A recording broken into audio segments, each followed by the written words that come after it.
have a correlation between children who are likely to grow up to be same-sex attracted and gender non-conforming behavior. This is the very effeminate little boy may grow up to be same-sex attracted. The more butch girl may grow up. Not necessarily, but may. And these children are now being told, if you're an effeminate little boy, you are a girl. And if you're a kind of more masculine girl, a tomboy, is a boy. This is sad. And the LGB lobby say this is transing the gay away. It's a new form of conversion therapy. It's so sad. So they are coming out. We now have strange bedfellows. Yeah, and who in the revolution.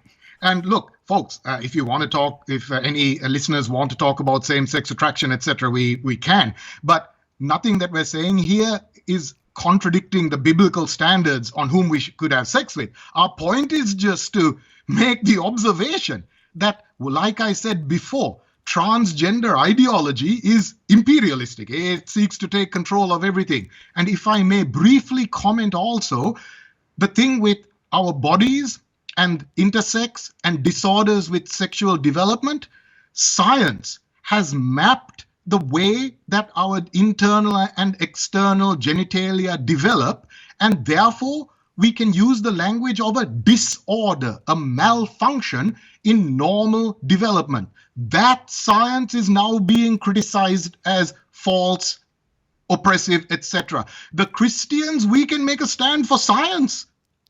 We can make a stand for science. And interesting, just to pick up on one thing that is certainly new in this conversation, the thought of conversion therapy. Now, conversion therapy is something that Christians have been the target for, because going to a Christian counsellor, someone will say there is male and there is female. This is the way God made man and woman. And even down to praying for people who have a same-sex attraction that they no longer want becomes outlawed, and that's called conversion therapy. What you have just highlighted so powerfully is that it's likely to implode almost on the other side, because conversion therapy has been what the LGBTQI is now enforcing. Is that a right way of talking about that development? Is this for you, Kamal? Well, the way that I think about it is that conversion therapy the words conversion therapy are being used in a censorious manner. That is, people are no longer, as you say, Neil, people, Christian or otherwise, are not even allowed to give a contradictory opinion. And that is the problem. If someone genuinely wants to have sex with someone else of the same sex, if they're not calling themselves a Christian, etc., we as Christians can say that is not only not godly, but from a scientific and biological sense, it is because, again, the science, and you don't even really need to go beyond high school, PDHB classes and science classes for this, the structure of our bodies and our genitalia, it is good and healthy for a man to have sex with a woman. It leads to pleasure and it leads to babies, in a way that a woman having sex with a woman and a man having sex with a man does not lead to the same consequences. Okay. Now, anyway, we are allowed to, we should be allowed to say that and to argue for it. Now, if people don't want to listen to us and don't want to live according to what we say, it's a free country. They can do what they like. But now, so-called conversion therapy is being used to even stifle good faith, like statements, arguments. That is not living in a free country anymore.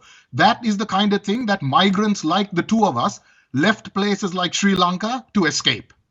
But I think we need to add here that what the transgender lobby has done is picked this conversion therapy, which was used to mean converting people who are same-sex attracted, which is what Kamal was talking about, and now morph that into meaning that if your child is confused about or even uncomfortable about their body and you would like to take them to a counselor and have some exploratory therapy done here. It's called gender exploratory therapy.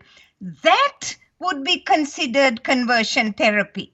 If somebody was confused about their body, and yes, there are people, we accept it. I was working with people in clinics in Hawaii in 1980, men who were confused about their body. They would say, I am a man, but I'm uncomfortable with my body. I want to change it to look like a woman. That we used to call transsexual. Now, today, if someone who's uncomfortable with their body, like teenagers, which there's a huge explosion now of young teens, especially girls, getting confused and uncomfortable with their body, if they come and even ask for help, and you as a doctor, a psychotherapist, a counselor, anyone, or a minister say, I will talk to you about it, or I will pray with you about it, that can be considered conversion therapy. And that is being made illegal. It's a confusion of terminology. It's a hijacking of language. And this is what parents need to be really aware of. If you hijack the language, you hijack the culture.